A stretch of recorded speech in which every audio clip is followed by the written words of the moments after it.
Tourism is the third major pillar of our state's economy, and this week various organizations are gathered at a conference in Minot to help grow it even more. The Travel Industry Conference provides education, networking, and more to further develop the state's tourism industry. Lindsay Miller spoke with those involved with the event on what impacts the industry is facing and how it can adjust. More than $3 billion was generated from visitors to the Peace Garden State in 2023, according to North Dakota Tourism.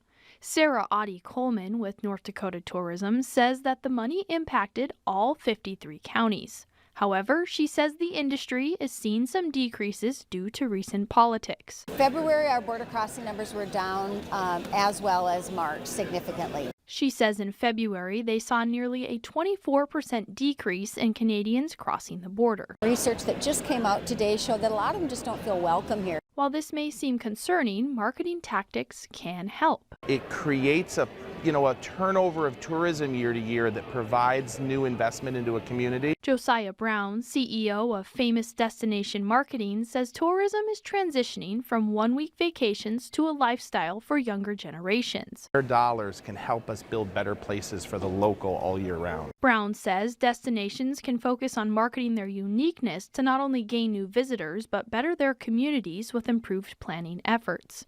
The country may be seeing a trade deficit for travel and tourism, but capitalizing on the dollars that are brought in can help keep it growing as things continue to shift. In Minot, I'm Lindsay Miller, reporting for your News Leader. Audie Coleman says North Dakota Tourism is also adjusting their marketing plan to be less intrusive and hopefully more enticing to visitors, especially those from Canada. The Travel Industry Conference will continue tomorrow at the State Fair Center.